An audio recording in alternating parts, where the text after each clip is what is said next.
There just hasn't been very good communication from Embiid to the public about what's going on with him. And I wonder how good the communication's been with the team, because the team's communication has been difficult. I find it hard to believe that the team knew he was going to miss the first 3 weeks of the season. And if they did know, they certainly didn't operate in the preseason at all like that was going to be the case. Brian Windhorst saying that Joel Embiid has not communicated.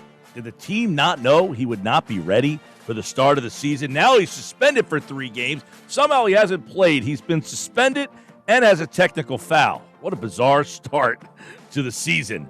Paul Hudrick and I have been having these conversations for a couple of years, and this team generally gives us some wild things to talk about, Paul. But where does this whole situation with Embiid kind of rank on the list of bizarre?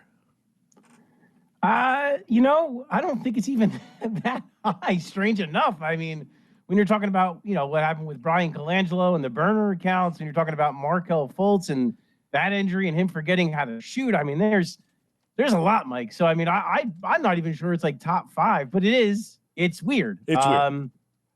There's no doubt about it. And do you think that Brian's right, though, that the team was caught off guard by the fact that Embiid was not ready to play? I think that the team has often deferred to Joel Embiid when it comes to these instances. I think back to that, the Golden State game he played last year before when Kuminga lands on his knee. We all watched, Mike, and we all could see he wasn't right. He shouldn't have played in that game. He made that decision. He made the decision to play in the game, and that's what happened. So I think that's where we are with it. I think it's Joel's decisions, and I think the team is kind of taking some hits for him as their star player, as their franchise player. They're kind of taking the hits for him. And yeah, I mean, it's not great. I can appreciate Joel Embiid wanting information about his health to not be publicized and not be out there as much. I can appreciate it, but at the same time, you are a professional NBA player. You are a franchise cornerstone player, so it matters. And there needs to be a level of transparency because there are consumers. It is a product, and you need to have a little bit of transparency as to what's going on. So he is on the trip with them. Was the intention for him to play tonight? That's what it seems like. Now, who knows? I mean, it has been trending that way. When you look at the fact that he did practice 5-on-5 starting last week, and it did appear that he was, close, if not right. Him and Paul George were kind of on the same path, right? They were both scrimmaging 5-on-5 at the same time. Then they both wound up missing the Grizzlies game. So, the Suns game, I thought maybe Joel would play. So I'll say this. I wouldn't have been surprised if tonight was supposed to be the night. At the same time, if you're the Sixers, it's not the worst thing in the world to act like this was going to be the night either way, so right, that now he can miss the next 3 games and serve the suspension and be done with it. So, well, according to the Shams report, he's going to play on Tuesday night against the Knicks. Yeah, that's what it definitely seems like. It's tough because you can't. Again, it seemed like it was trending in the direction that he was going to play imminently. But at the same time, for the Sixers, again, it doesn't hurt to say that he was going to play just so he could serve the suspension. So why does the team think he's not ready to play? Well, I think there was why does the team think that he wasn't ready to play? Yeah. That report that came out from The Athletic that he had knee swelling after training camp, which, by the way, Mike, if you just said that, right, I think most people would have been not happy. Most people would have been not happy. Paul, you did not hear anybody complaining about Paul George not playing. Why? Well, you saw what happened, and you said This is the result of that play. He can't play. Nobody argued. Right. Yes. Right. If they had simply said, and I think too, Mike, when he came out on media day and said, I want to be as healthy as possible for the playoffs. This is the plan we're taking. I'm taking this course.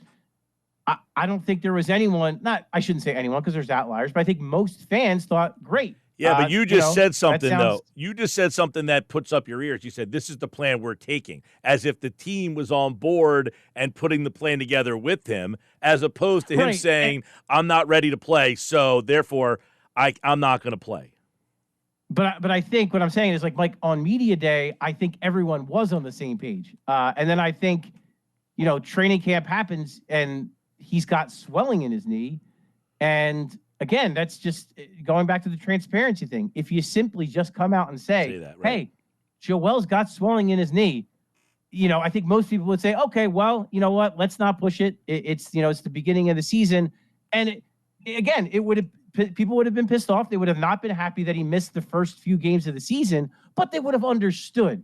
This makes it so you dragged it all out. You got, all this weird stuff happening behind the scenes that all could have been avoided by simply just coming out and saying, hey, Joel has some knee swelling. He's probably not going to play opening night, and he's going to miss some time to start the season. And that would have been that.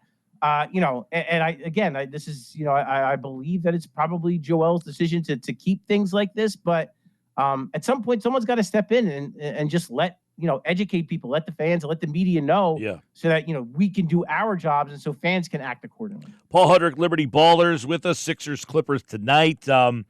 So obviously there was the altercation over the weekend. The altercation is suggesting that Embiid does not want to play.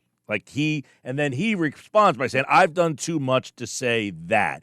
Obviously, the other part of the article, which was out of bounds, but the part of the article that maybe some people are discussing, because we've had a ton of feedback from our listeners, is what has Embiid done? Yada, yada. And the article is basically saying he's got to be available and he doesn't want to be available. Do we feel that Embiid doesn't want to be available, that he just kind of picks and chooses when he feels like playing? No. I think he's had real injuries, right? I mean, he's broken his face twice. He's had 3 different meniscus surgeries. He's had a thumb surgery. I think there is enough. If anything, I think a lot of people would argue he's played like I just referenced that Golden State game. Well, I agree. He shouldn't have played in that game. I agree with you. Like I said, listen, I can't really question his desire, but some people would say, okay, would you then say, because then others have said, okay, well, if he was in better shape, he wouldn't be as injured. Is that fair? Or are these injuries not tied to the shape that he's in? I think there's some gray area there. Like it's a little bit of both. Like I would say early in his career, he was not in good shape. Yep. For the first few years of his career. And yeah, maybe some stuff could have been avoided had he taken better care of himself. Over the last, 3 years or so, you can look it up. Like he hired a world-class dietitian. He's put in work to make his body better. And some of these injuries are freak. Again, he gets hit in the face. I mean, that's got nothing to do with him being out of shape. He just broke his face. Same with the thumb. He had the torn ligaments in his thumb. Like, what are you going to do? I mean, that's a freaky thing. I think, I would say to start his career, yes, I think there's he can and he should, and I think he does take some responsibility for not being in the best shape possible and that hurting him early in his career. And perhaps, I don't know, maybe there's some long-term stuff that's lingering. And like, maybe if he had taken care of himself sooner, some of this stuff wouldn't be creeping up now.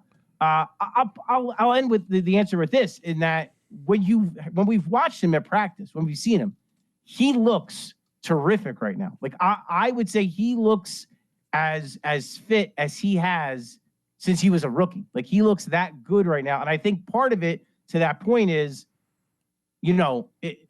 it's to take some pressure off of that knee. Because like that meniscus, Mike, once that's gone, it's gone. Once you lose the meniscus padding in your knee, it does not grow back. So you need to take steps to make sure that you're not putting yourself in more, having more issues with the knee. And I think that him losing all this weight is, for the most part, a big reaction to that. So again, early in his career, you could blame him. But I'd say over the last, again, like 3 or 4 years, I think he's done a much better job of taking care of himself. All right. Paul Hudrick from Liberty Ballers looking at the Sixers and Embiid and this whole thing.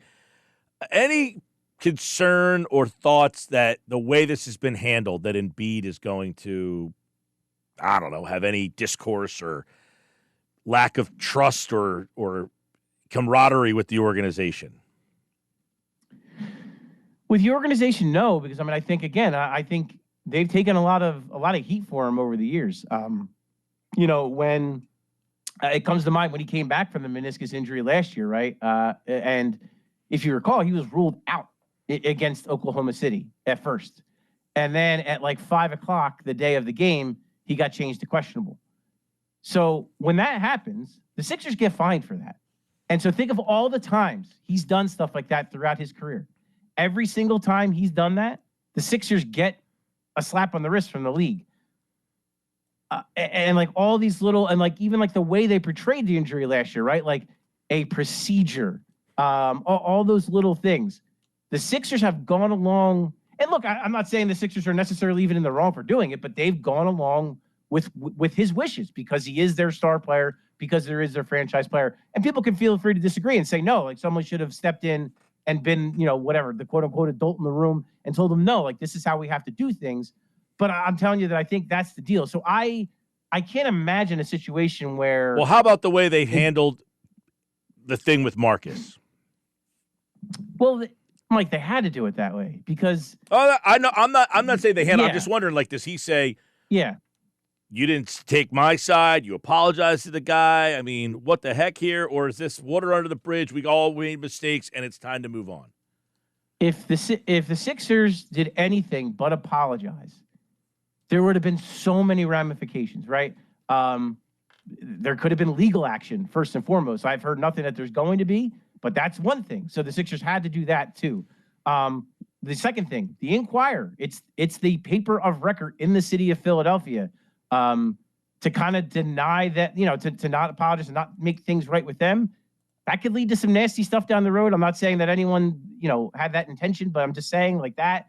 And then the other thing is the league. Like the league has to suspend a player that makes physical, and I get the context, but the league has to suspend someone or a player who makes physical contact with a reporter. And I don't think the league would look too kindly on Daryl Morey and Elton Brand if they didn't do what they did and take that action and apologize. So, and look, I think, Joel's not dumb. Joel's a smart guy. Okay. He knows, one, that he shouldn't have done it, and two, that this was going to be the outcome. Well, that's the thing there, right? Does he realize? You're going to get suspended. Yeah, like the fact that he realizes, because obviously in the moment he says, "I don't care, print whatever you want." It's emotional, and right. Next time, I'll have to live with the consequences. And obviously you're wondering. That's why I'm asking. I don't think you were there. I think you said you were sick that night. Correct. Of all the nights. Yeah, right. So, but in that moment, and it sounds like, I don't care, right? Whatever, because I don't care. And then the response is, but you do care. And, that maybe sets him off. And it's like, dude. That's not exactly a de-escalation to say. Right. I was thinking, man, I can't even imagine standing. Because I've been in those locker rooms where there's been some heated exchanges, but I couldn't imagine seeing a 7'2" man overtowering Marcus and getting into this conversation, where he was well within his rights to be angered, and it getting to that point, and then the league has to say, "Geez," you wonder where this rolls for Marcus and whether or not this is done because they're on the West Coast and this is kind of like out of sight, out of mind, or when they come home, is this going to ramp back up? But it just adds to what's going on with this season, which is, Paul, Joel's not played. He's out 3 more games. What is this team going to look like when they get home on Tuesday night? I mean, 1-10? No, look, I think the next 3 games are pretty winnable with Paul George in the lineup, because I think you watch that game again. A couple things. One, Phoenix is off to a great start. By the way, 1-8. They would be 1-8, right? They're 1-5. Sorry, I said 1-10. Yeah, so they're playing like the Suns are playing fantastic basketball. They look great. Kevin Durant looks as good as ever. He totally scorched them to close that game. And I think when you watch that game, what is the one issue you have when you have a team with all these new players? It's really difficult to close games and win. So you have a Phoenix Suns team that has all these guys with experience that played together all last year, and you're going into their house trying to win a game with a super rusty Paul George and all that. So, but I say all that to say, like this game tonight against the Clippers is very winnable. Yeah. The Clippers are 3-5, I think. Harden's not off to that great of a start. They're a tough defensive team, but they don't have a ton of offense. You can win this game. This is a winnable game. The Lakers have come down to earth a little bit after their start and after everyone was acting like JJ Redick was the new Red Auerbach. And look, I still think he might be a really good coach, but I think. And then also you have a banged up Anthony Davis to factor in as well with the Lakers. And then Sunday against Charlotte. I mean, look, they have LaMelo Ball's a great player, but that's kind of where it ends. Those next 3 games, I think, are winnable. Are they going to win all 3? Probably not. But could they win 2 out of 3? Yeah, I think they absolutely could win 2 out of 3. So, if that's the case and you're 3-6 going home with Joel Embiid coming back to the lineup against the Knicks, tough game, obviously, against the Knicks. You're not, of course, you'd rather be in a better spot, but I think they're in an okay spot. And I just think you see the difference. Just Paul George, who wasn't even very good the other night, just the difference his presence makes, how much better it makes the whole team. And that alone, and what it does too, Mike, and what it's going to do when Embiid comes back, everyone else shifts down a peg, right? So all the guys who are playing too many minutes are now shifting down, and their roles are lessened, and the space on the floor looks different. Like all that stuff it makes a huge, huge difference. Paul Hudrick from Liberty Ballers. Yeah, I don't have any fear that this team's a mess or they're going to the whole season's now.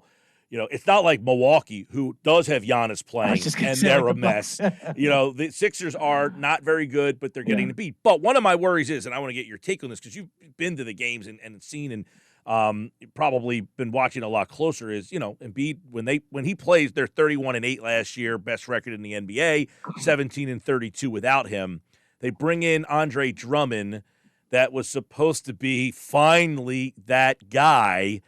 He's almost unplayable. At moments you're watching, and offensively the efficiency is horrendous. Did they get this situation where they thought they got the guy and now they don't have the guy again? Are we going to be talking about the backup center again this year? We might be. Because Baselli's like 6'8". I mean, and that kid hustles and he's a grinder, but I don't know if you could play. Can he play 12, 15 playoff minutes at center? Depending on the matchup, yeah, I really think he can. I mean, when you look at the rest of the East, the Knicks are going to have plenty of lineups where it's Karl-Anthony Towns at the 5. Yabusele can match up with him at the 5. It's not like, and that's not to say Karl-Anthony Towns isn't a great player. He is, but I'm just saying, like, from a size standpoint, Yabusele should have no trouble matching up against a guy like that. Of course, like a team like the Bucks, is he going to be able to hang with Brook Lopez? No, probably not. Jared Allen, probably not. Wendell Carter, you could probably hang with Wendell Carter, but I say all that to say, like, I think what's good, Mike, and look, we'll start with this. Andre Drummond hasn't been good. No. The last 2 games in particular, I think he's looked really bad, and it's been really disappointing to see. And Yabusele's been excellent. At least, the Phoenix team, he was awesome. He almost won them that game. But I would say there's a couple things to it. One, I don't think anyone anticipated that Andre Drummond would have to play the first 8 games of the season as the team's starting center. No one factored that in with the signing. So I'd start there. But when I look at it, like when Joel is back, to your point, when it's the playoffs, what I think you have is you have Andre Drummond, who can play against a Brook Lopez, who can play against a Jared Allen, who can play against the bigger bigs. If you have a matchup where it is a more of a stretch 5, more of a switchable 5, you have a Yabusele you can go to. So I think to have those 2 options is a really, really good thing. So, look, it's going to be hard to know until Embiid plays and we see what it all looks like. But it's clear right now 2 things. 1, Drummond isn't playing well. And 2, I think, to what I said already, like, he's just playing more minutes than he should be, and he's having a bigger role than they would have anticipated through the first, 8 games of the season. All right, Sixers tonight out in L.A. against the Clippers. You can listen to the game on 97.3 ESPN. So far, it's been clunky, and it doesn't feel like there's a lot of fluidity and rhythm to this team. You got so many new pieces, but this is the second oldest team in the league. Gone are the days of these process teams with all these young kids. This is the second oldest team in the league, and you're like, hey, how are these guys going to kind of find their way without Joel? I always say, when this team plays without Joel, it is like a waste of 48 minutes because there's no other team in the league that has to do something completely – they have to play completely different when he's not there. And it's rough. Like, you can't learn anything about these guys when he's not there, or very little. Very little. So It's hard to say – man, how's Eric Gordon fitting in? Well, not great right now. Well, how's he fit in when Joel's out there? Well, that's different. Right. And I think one thing that people kind of take for granted with Joel Embiid, and especially the people that kind of underrate him, is I don't know how many teams in the NBA are so reliant on one guy for both sides of the basketball, right? Both sides of the floor. Like, he is their best offensive player and scorer. He is their anchor on defense. How many guys in the league are that, right? Like, even a guy who's as good as Giannis Antetokounmpo, he's not the anchor of their defense. He plays like a free safety on defense. Brook Lopez is the anchor of that defense. We had Drew Holiday for years, obviously, and not having Drew Holiday has hurt the Bucks a lot defensively. And again, when you just look around the league, I mean, there's just not too many players when you think about it that anchor their team on both sides of the ball. Think of some of the stars in the league. Luka Doncic, he doesn't play defense. Mm-hmm. Some of these MVP candidates. Shai Gilgeous-Alexander's a pretty good defender, but look at that Oklahoma City team and how great they are defensively around him, and how they kind of insulate him. Boston, like, they're more of a really good team defense. Yeah, Tatum and Brown are good defenders, but they're not. Again, they're not. Their teams don't. To your point, Mike, their teams don't fall apart when they're not on the floor, because they have other way, because they play like a team. They have more.